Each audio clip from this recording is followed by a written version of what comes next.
Sir बचपन में तो 20 तक की टेबल याद नहीं होती थी और आज तो आप 1 से 100 तक की टेबल लेके आते हो।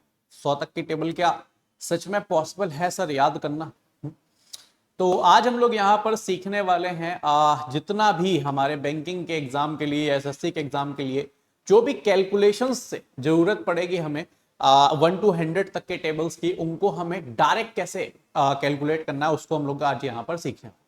देखो, दोनों में अलग अलग चीजें। जब हम बचपन में पढ़ते थे तब हमसे कोई भी रैंडम बोल देता था भाई 17 की टेबल सुनानी है, ठीक है। तो मैं आज यहां पर आपको 63 की टेबल याद कराने वाला नहीं हूं कि कोई रैंडम आपसे बोले 63 की टेबल सुनाओ तो आप लग गए 63 बन जा 63, 63 टू जा 126। ऐसा कुछ नहीं करने वाले हैं।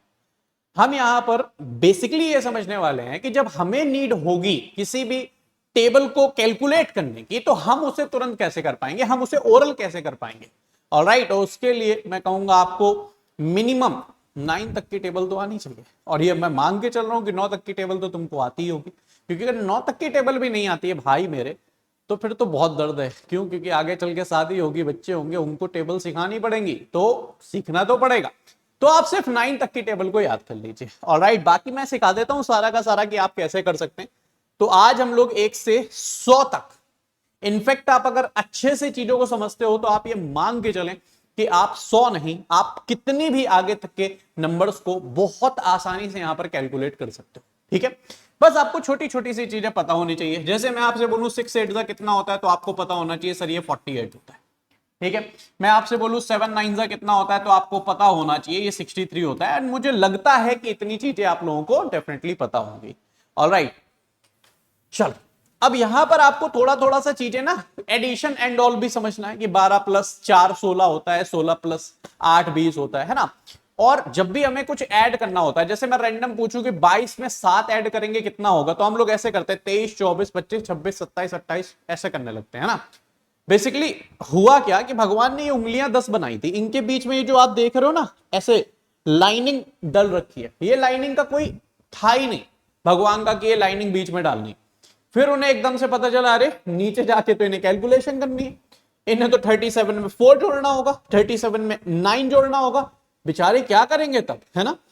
अगर 37 में एकदम से कोई कह दे 12 जोड़ दो तो 12 तो उंगलियां भी नहीं है। अगर सबको ऐसे ऐसे करके हम ऐड करें तो 10 ही उंगली है, फिर क्या करेंगे, पैरों की उंगलियों से जोड़ेंगे क्या। तो भगवान ने कहा यार चलो ठीक है, थोड़ा सा इनके लिए सही कर देते हैं, यहां पर लाइनिंग्स डाल देते हैं जिससे बेचारे 1 2 3 4 5 6 7 8 9 ऐसे गिन लेंगे हैं।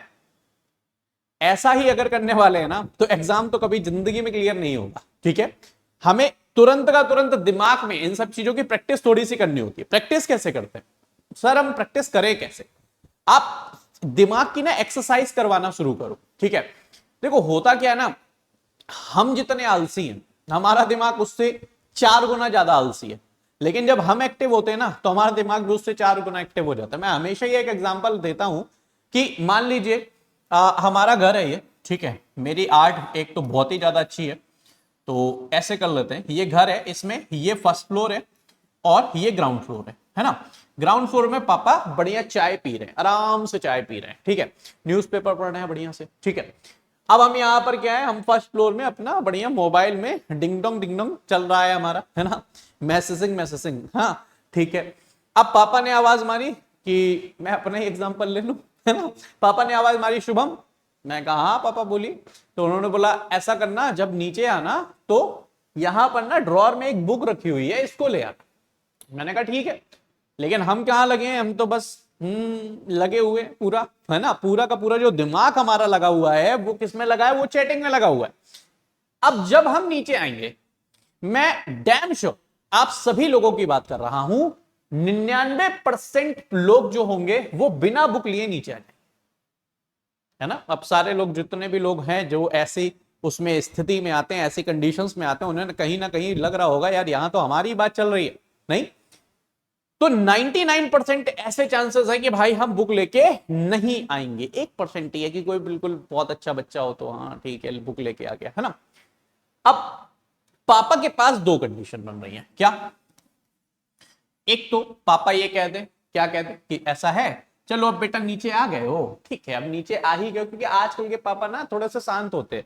हमारे टाइम के जो पहले वाले पापा होते थे ना, वो तो मतलब बगल में ही रखते थे अपना जूता उता, ऐसे फेंक के मारते थे, ठीक है, लेकिन अभी तो शांत हो गए, टीचर्स भी शांत हो गए ना, नहीं तो क्या मजा आता था, क्या पिटाई लगती थी। मतलब जिस दिन स्कूल में किसी बच्चे की पिटाई होती थी ना, मतलब एक प्रदर्शनी लग जाती थी, ऐसे उठा उठा के टीचर पटकते थे।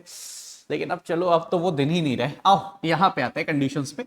तो पहली कंडीशन मेरे दोस्त ये बनती है कि पापा बोले ठीक है बेटा, अब तुम नीचे आ गए हो, कोमल से बच्चे हो, तुम जाओ, हम बुक अपने आप उठा लाएंगे, है ना। पहली कंडीशन ये हो गई। सेकंड कंडीशन, सेकंड क्या है कि उनको याद आएगी ना, मैं बाप हूं, बाप, मैं कैसे जा सकता हूं। तो उन्होंने क्या कहा, उन्होंने कहा ऐसा है, चलो दोबारा से ऊपर चले जाओ, तुरंत पहली फुर्सत से ऊपर जाओ, बुक लेके आओ। ठीक है, दूसरी कंडीशन ये हो गई, है ना। अच्छा, अब दूसरी कंडीशन में हमें फिर से ऊपर तक जाना पड़ेगा, जो कि हमारे पैर अभी 20, 22, 25 साल की उम्र में ही इतने दर्द करने लगे हैं जैसे बुढ़ापे के 85 साल हो गए हों, है ना। तो हम फिर दोबारा से जाते हैं, धीरे धीरे धीरे धीरे फिर चढ़ के आते हैं, फिर ऊपर से लाते हैं, बुक देते हैं पापा को। ठीक, अब सोचो अगर मैं नेक्स्ट टाइम की कंडीशन की बात करूं, नेक्स्ट टाइम फिर से यही काम चल रहा है, पापा ने फिर आवाज मारी कि बुक ले आना। ठीक है, अब आप मेरी बात को समझने की कोशिश करना।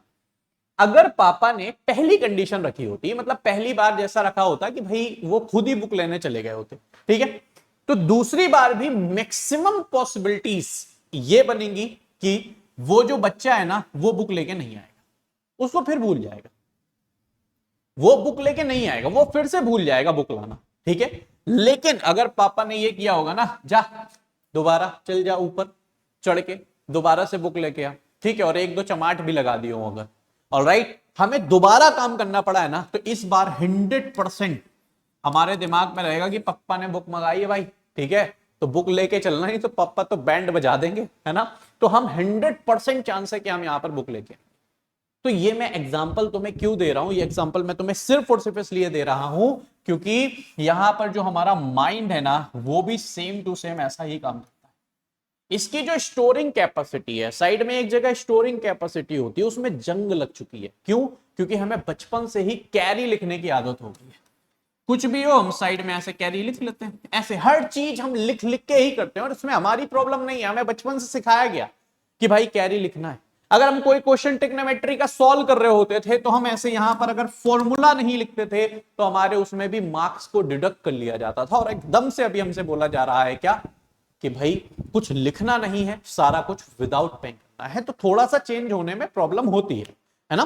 बट आप ये समझ के चले कि यहां पर ना हमारी एक स्टोरिंग कैपेसिटी है, ठीक है। अब स्टोरिंग कैपेसिटी का क्या है कि उसमें जंग लग रखी है, क्योंकि हमने उससे कोई काम ही नहीं कराया, कुछ काम हम उससे कराते ही नहीं है, तो उसमें जंग लग रखी है, ठीक है। लेकिन मेरी बात को यहां से समझो, लेकिन अगर हम ऐसा करें कि मान लो हमें कोई कैलकुलेशन करनी थी, ठीक है, जैसे मान लो मैं कहूं लिखा है 23 प्लस 12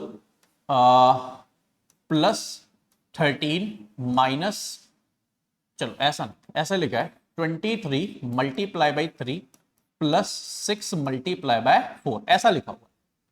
अब होता क्या जनरली, जैसे हम क्या करते हैं, हम यहां से करते हैं 23 3 जा 69 और यहां पर करते हैं 6 4 जा 24, और जैसे यहां पर 6 4 जा 24 करते हैं, ये वाला जो 69 है ना, ये हम भूल जाते हैं, पहला स्टेप हम भूल जाते हैं, तो हमें इसको लिखना भी पड़ता है, ठीक है। बट मेरे कहने से तुम एक बार ये करके देखना कि जब तुम भूल जाते हो ना, तो इसको दोबारा करना, लिखना फिर भी नहीं, बेशरम बने रहना, ठीक है, इसको दोबारा करना, फिर ये भूल जाओ ना, इसको दोबारा करना, तुम देखोगे कि नेक्स्ट टाइम इसे तुम नहीं भूलोगे। क्यों? क्योंकि माइंड से वो काम तुम दोबारा करा रहे हो और वो तुमसे ज्यादा आलसी है। तो अगर माइंड को पता चल गया कि ये बंदा दोबारा काम करा लेता है, तो आप ये मान के चलें कि वो फिर आपसे नहीं भूलेगा, कुछ भी नहीं भूलेगा, जो भी आप कहेंगे वो अपने माइंड में स्टोर रखेगा।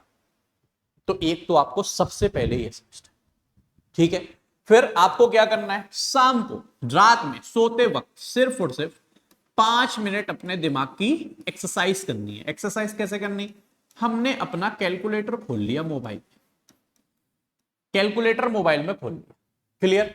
अब हमने क्या किया, हमने रैंडम कुछ भी किया, 7 इंटू 9 प्लस 12 कितना होता है, तो हमने किया 9 7 63 प्लस 12 हमारा 75 होता है। छोटे छोटे कैलकुलेशन है, इसमें तो कोई शर्म की बात भी नहीं है, क्योंकि हम खुद ही देख रहे हैं कि हमें कितना आता है कितना नहीं आता। छोटे छोटे कैलकुलेशन लो, और फिर धीरे धीरे धीरे धीरे उसको थोड़ा थोड़ा थोड़ा थोड़ा आप बढ़ाते जाओ, ठीक है। उससे क्या होगा, आपके अंदर एक कॉन्फिडेंस बिल्ड होगा। होता क्या है ना, हम अगर ये चीजें कर भी लेते हैं ना, लेकिन जब हम एग्जामिनेशन में जाते हैं तब हमें प्रॉब्लम हो जाती है। तब हम ये देखते हैं कि यार अभी बच्चे सोच रहे होंगे सर 100 तक की हम टेबल सीखने आए थे। ये चीज बहुत इंपॉर्टेंट मैं तुम्हें बता रहा हूं अभी, अगर ये चीजें तुमने इंप्लीमेंट कर ली ना तो बहुत आगे चले जाओगे, है ना।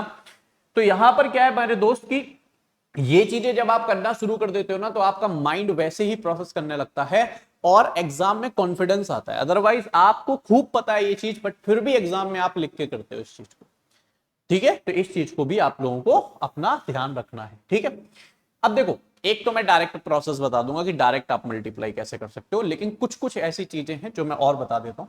पहले मैं डायरेक्ट वाला ही बता देता हूं। मान लो हमें मल्टीप्लाई करना है 23 का मल्टीप्लाई 4 से, ठीक है। वैसे तो 23 इंटू 4 92 होता है, मैं पता है, बट मैं थोड़ा प्रोसेस समझा देता हूं।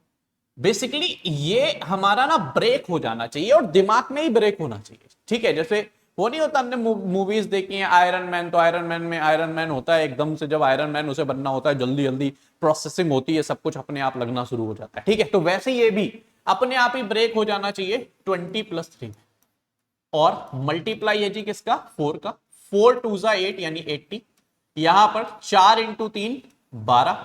आपको ये देखना ये लास्ट डिजिट है और यहां से इसको आपने ऐड किया तो ये बन गया हमारा कितना, 8 प्लस, या यहां पर फिलहाल आप 92 ही समझ लो, ठीक है। अब एग्जाम में आपको इसी चीज को क्या करना है, आपको हमेशा लेफ्ट टू राइट सॉल्व करना। बचपन से हम राइट टू लेफ्ट करते हुए आ रहे हैं, अभी हमें लेफ्ट टू राइट चलना है। कैसे, आपने देखा 4 2 8, 4 3 12। अब 12 में लास्ट हमारा 2 है, कैरी हमारा कितना है, 1 है। तो हमने देखा 8 था, 8 + 1 9 और यहां पर 2, तो 92 हमारा आंसर, 92 हमारा आंसर हो गया। जैसे मैं एक और एग्जांपल उठाऊं, मैंने बोला मान लीजिए 37 लिखा है और मल्टीप्लाई पे लिखा है 4, है ना। आपने क्या किया, 4 3 किया, तो 4 3 होता है मेरे भाई 12 और 4 7 होता है 28।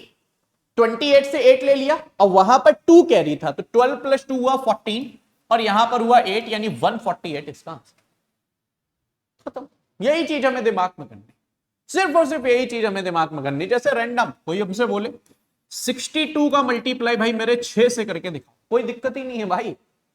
6 का मल्टीप्लाई 6 में 36, 6 का डबल होता है 12, 36 और 1 37, 372 इसका आंसर होगा।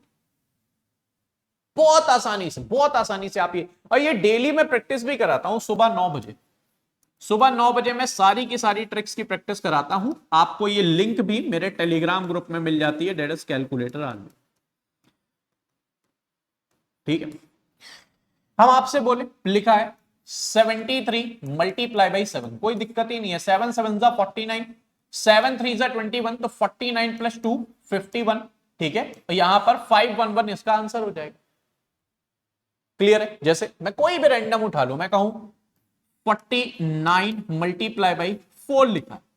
अब 49 मल्टीप्लाई बाई 4 है, तो आप एक तो ये कर सकते हो कि 4 इंटू 4 16, 4 से 9 बार में कितना होता है 36, तो 16 3 19 196। या आप इसे मन में ये भी मान सकते हो कि 50 - 1 है, क्योंकि काफी पास है ना 50 के। तो 5 से 4 बार में 20 200 और 4 1 कम 4, 200 में 4 गया तो भी हमारा 196। कोई भी नंबर हो रैंडम, कोई भी उठा लो। मैंने तुमसे कहा लिखा है 93 मल्टीप्लाई बाई 4, 9 इंटू 4 36, 3 इंटू 4 12, 36 और 1 37, 372 आंसर लो। कुछ है ही नहीं, है क्या कुछ। कितनी आसानी से हम ये सारी की सारी चीजें बना। हाँ, मैंने बोला लिखा है 44 मल्टीप्लाई 46 मल्टीप्लाई 7। हमने किया 7 से 4 बार में 28, 7 से 6 बार में 42, ठीक है। तो 28 और 4 32, यानी 322 322 इसका सही आंसर हो गया। क्लियर है। हमसे बोला गया कि 87 मल्टीप्लाई बाय 6, हमने कहा 8 से 6 बार में 48, 7 से 6 बार में 42, तो 48 और 4 हुआ 52, यानी 522 आंसर हो गया। कितनी आसानी। आप कोई भी नंबर हो, एक्स वाई जेड कोई भी नंबर हो, आप सारे के सारे नंबर्स का मल्टीप्लाई ऐसे कर सकते, ठीक है। अब मैं कुछ और बता देता हूं थोड़े से, ठीक है। जैसे मैं आपसे बोलूं, मान लीजिए ऐसा लिखा हुआ सेम नंबर, जैसे लिखा हुआ है 22 का मल्टीप्लाई 7 से करना है, तो इसके लिए आप डायरेक्ट भी कर सकते हो। 7 का डबल होता है मेरे भाई 14, ठीक है। यहां पर 2 है ना, तो इसको जोड़ के लिख दो, 4 और 1 हो गया 5। जैसे मैं कहूं लिखा है 44 मल्टीप्लाई बाई 4, हमने 4 का मल्टीप्लाई 4 में किया, ये हुआ 16, ये है 4 तो 6 और 1 हो गया 7, 176, 176। हमने बोला लिखा है 55 गुणे 6, हमने देखा 6 पंचे 30, फिर 3 प्लस 0 कर दिया तो 3 हो गया। हमने बोला 77 मल्टीप्लाई बाई 4 लिखा है, 7 से 4 बार में होता है मेरे भाई 28। अब 8 और 2 10, तो ये नहीं कि 10 लिख दो, एक ही लिखना है। 8 और 2 10, 10 से बना 0, कैरी 1 है ना, एक इसमें ऐड कर दो 308। तो अगर सेम ऐसा बन रहा है तो आप ऐसे भी इसका मल्टीप्लिकेशन कर सकते हो। समझ में आ रही बात? ये भी है। वैसे देखो, ये अगर आपको पता है ना तो एवरीथिंग, सारा कुछ इससे 100%, इससे सारा कुछ आपका हो जाएगा, ठीक है। बट कुछ बच्चों को थोड़ा सा कैरी में दिक्कत होती है, तो आप ये भी कर सकते हो। जैसे मान लो लिखा है 82 मल्टीप्लाई बाई 4, तो सबसे बेस्ट तरीका है कि 4 का मल्टीप्लाई 8 में कर लो। 8 से 4 बार में 32 है, 4 दूना 8 है, 328 है, ठीक है। बट बहुत बच्चे क्या करते हैं, बहुत बच्चे इसको हाफ कर लेते हैं, ठीक है, इसको कर लेते हैं 41, इसे कर लेते हैं 4 का डबल 8, तो भी 8 चौको 32, 8 एक कम 8, तो भी 328 है। तो मुझे इसका एज सच इतना यूज करने का कोई सेंस नहीं समझ में आता। बट अगर आप ये चीज सीख रहे हो, इट्स इनफ, ये अच्छी चीज है ना। और उसके बाद अगर आप ये कर लेते हो तो आप ये मांग के चले कि सारा कुछ आप लोग बहुत आसानी से कर सकते हो।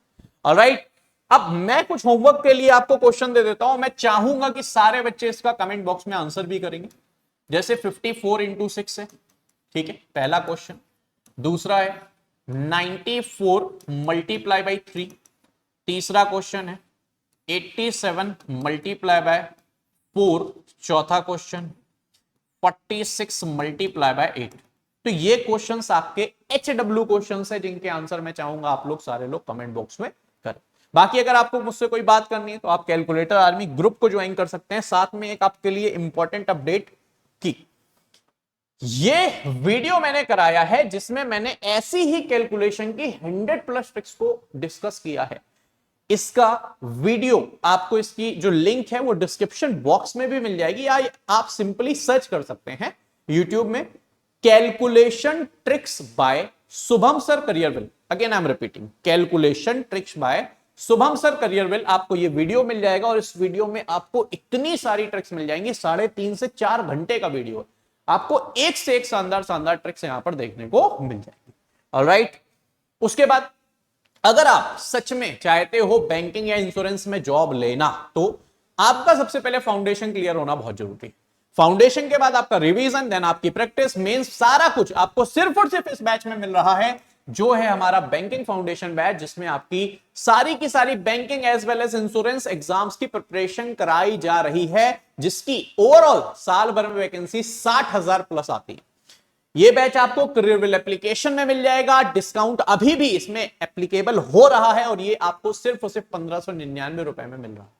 तो जल्दी से आप इस बैच में इनरोल करा के अपने सपने को साकार कर सकते हैं गाइस। ऑलराइट, तो आज के लिए हम लोग रखते हैं इतना ही। मिलेंगे फिर से नेक्स्ट सेशन में कुछ और बेहतरीन चीजों के साथ। चैनल में नए हैं, चैनल को सब्सक्राइब जरूर कर दीजिए, क्योंकि सारी की सारी अपडेट्स और ऐसे इंफॉर्मेटिव वीडियो आपको यहां पर मिलते रहते हैं। Thank you so much.